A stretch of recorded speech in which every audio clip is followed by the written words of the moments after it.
avec Dieu. Et cette conclusion de ce pain qui nous rappelle que c'est une philosophie diabolique que de penser que quand tout va bien, Dieu est là, et quand ça ne va pas, il n'est pas là. Il n'est pas là. Et c'est sur cette note que le pasteur termine et que nous introduisons cette réflexion sur ce pain, Frère Paty. Effectivement, donc ça c'est la pensée de l'ennemi et c'est ce qui nous met aussi en confusion, dans la confusion bien souvent même à l'église, parce que nous voyons quand la personne est en train de réussir entre guillemets sur le plan social, financier, on a comme l'impression qu'il est avec Dieu. Peut-être qu'il est en train de vivre dans les péchés. Il se vautre même dans les péchés. Mais il y a des gens qui traversent des moments difficiles avec qui Dieu est en train de marcher, mais qui passent par des moments difficiles. Donc, de vivre le bonheur ou bien passer des moments meilleurs où il y a la paix, tout marche bien, comme on dit, tout ça, tout bien dans l'huile, tout ça, ce n'est pas synonyme de la présence de Dieu. Dieu peut être là, vous passez des moments difficiles, comme il peut être là aussi, vous traversez des moments de bonheur, tout ça. Et j'aime toujours ce que la Bible dit au sujet de Joseph dans son parcours. Quand vous lisez l'histoire de Joseph, vous allez voir de temps en temps, la Bible dit que Dieu était avec lui. Dieu était avec lui, mais il était déjà de l'autre côté comme étant esclave, dans la maison de Potiphar avec un autre statut. Mais cette phrase-là est récurrente dans l'histoire de Joseph, mais Dieu était avec lui. Il traverse des moments compliqués, mais Dieu était avec lui. Donc, comme Dieu ne se trompe pas, il était en train d'écrire son histoire de la façon dont il avait préparé la mise en scène, tout ça, si je peux l'appeler ainsi. Il traversait des moments difficiles, c'était une descente aux enfers, comme les hommes disent, mais en réalité, il était en train de préparer cette descente-là par rapport aux hommes. C'était un peu l'ascension par rapport à Dieu pour atteindre les sommets qu'il a eu à atteindre lorsqu'il a vu le Pharaon, tout ça. Donc, Dieu est avec nous, Dieu peut marcher avec nous, tout en permettant à ce que nous puissions traverser des moments difficiles, tout ça. Donc, l'essentiel, c'est que nous puissions marcher avec Dieu.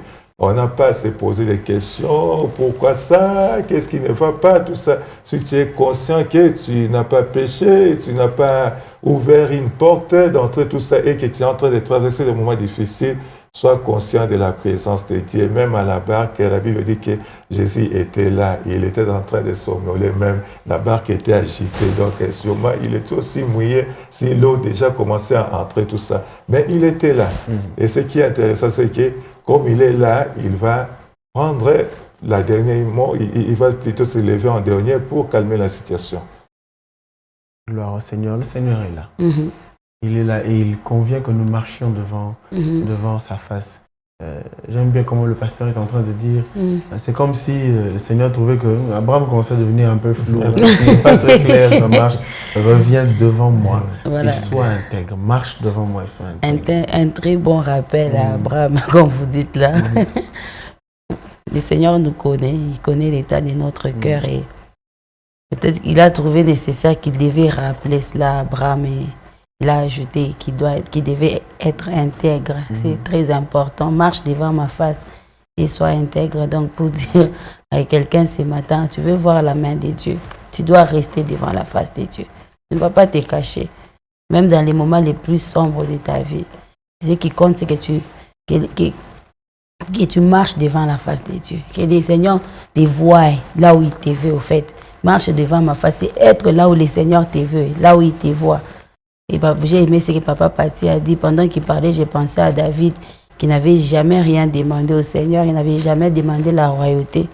Mais la royauté lui a été promise. Mais pour y accéder, vous avez vu, c'était compliqué. Il était poursuivi tous les jours.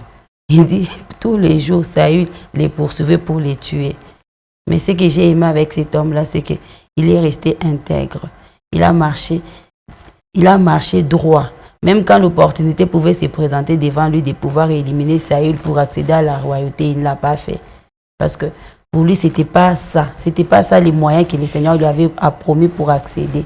Alors comme le Seigneur lui avait promis, le Seigneur lui-même devait trouver des moyens pour permettre à ce qu'il accède à la royauté. Pour dire à quelqu'un, Il faut marcher devant la face de Dieu. Il faut rester intègre. Je sais que des fois, quand on passe par des moments difficiles, des moments compliqués, il y a des propositions qui viennent de gauche, qui viennent de droite, comme David avait reçu la proposition, mais il est là. Tu peux les tuer et en finir une fois pour toutes. Peut-être c'est ça qu'on vous a dit les matins. Mais qu'est-ce qui t'empêche? Ce n'est pas un péché de devenir une deuxième femme. Et aujourd'hui, les gens se consolent. On dit, mais Abraham en avait, on dit à une jeune fille, ce n'est pas un péché. Tu peux entrer là-bas déjà que tu as plus de 40 ans. Qu'est-ce que tu espères? Ou soit tu fais tout pour avoir un enfant et tout. Sinon, bientôt, c'est la ménopause. Ne cède pas. Ne cède pas. Ce qui compte, c'est de rester intègre et de marcher devant la face de Dieu. Il ne faut pas céder à des propositions qui viennent de gauche et qui viennent de droite. Non, ce n'est pas ça que le Seigneur attend de vous. Le Seigneur dit l'homme quittera ses parents et pour s'attacher à sa femme et ils vont devenir une seule chair et ils vont avoir des enfants. Alors, passe par les processus du Seigneur. Ne va pas prendre des courbures pour aller avoir des enfants parce qu'à l'hôpital, on t'a mis une pression. Non, ne cède pas à cette pression-là. Ne cherche pas des courbures. Suis les processus du Seigneur. S'il faut attendre, le Seigneur sait pourquoi il te fait attendre. Toi, attends et passe par les processus du Seigneur et c'est tout. Gloire au Seigneur.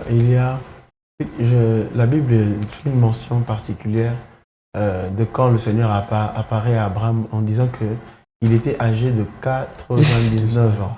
Et il restait juste 1 an avant que Isaac ne vienne.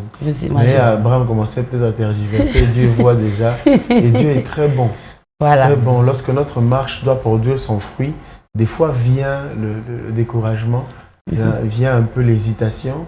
On a envie de changer un peu la façon de marcher. On veut avoir une nouvelle démarche. Mais le Seigneur est bon pour venir nous dire que la visitation est proche. Mais ça se passe dans la marche devant moi. Effectivement, puisque avec le temps aussi, on s'habitue, entre guillemets, avec Dieu. On commence peut-être à perdre des bonnes habitudes du début, tout ça. On se pose la question, on se dit plutôt, il y a déjà 24 ans que je marche avec Dieu, et puis les promesses par rapport à la descendance, tout ça, mais rien ne se passe. Peut-être on est en train de s'y poser, comme le pasteur a dit, peut-être que sa vie commence à devenir un peu floue, mais Dieu le rappelle à l'ordre pour qu'il puisse marcher avec lui et devant lui pour qu'il ne puisse pas passer à côté de la bénédiction de la visitation. Donc Dieu est bon, il est amour et c'est par sa grâce que nous sommes ce que nous sommes. Et il arrive des fois que vous commencez à sentir comme si ça ne va plus. Mais Dieu vient vous relever, Dieu vient vous donner encore la force de façon à ce que vous puissiez continuer parce que lui-même, il sait que vous êtes proche de votre bénédiction, donc il ne sera pas bien de prendre une certaine attitude qui risque de vous disqualifier. Donc, je dis à quelqu'un qui peut-être a fait des années, ils sont en train de compter le nombre d'années qu'ils ont fait dans le Seigneur. Moi, j'ai 30 ans dans le Seigneur, moi j'ai 45 ans, mais j'ai comme impression. Non, le Seigneur te dit, marche devant ma face. Et la marche avec le Seigneur, c'est une marche que nous devons renouveler chaque jour. Nous marchons, nous remettons en cause, comme je disais, je pense à la radio, Paul qui disait, ou bien hier ici, que je fais une chose, oubliant ce qui est en arrière et fixant mes regards vers ce qui est en avant. Donc, ne regarde pas les exploits d'hier. Nous avons prié, nous prions, mais nous jeûnons, tout ça. C'est bien toutes ces choses-là, mais oublie d'abord, fixe les regards vers les défis qui sont devant. Ce qui fait que Dieu peut nous dire chaque jour, marche devant ma face. J'oublie ce qui s'est passé hier, mais marche aujourd'hui, mardi 31, marche devant ma face. Gloire au Seigneur, marchons devant le Seigneur, marchons devant le Seigneur. Il y a des exemples, comme vous dites, ceux qui sont là, qui disent nous jeûnons, nous prions et tout ça. Je me rappelle un vieux du quartier, à l'époque, un sportif bien connu, qui était en train de dire, vous êtes dans ces choses-là maintenant. Nous, on a commencé ça il y a longtemps. Et ce n'est pas la pensée de Dieu de nous voir parler de lui au passé. Que nous fortifions dans cette vérité, de marcher devant la face du Seigneur et d'être intègre.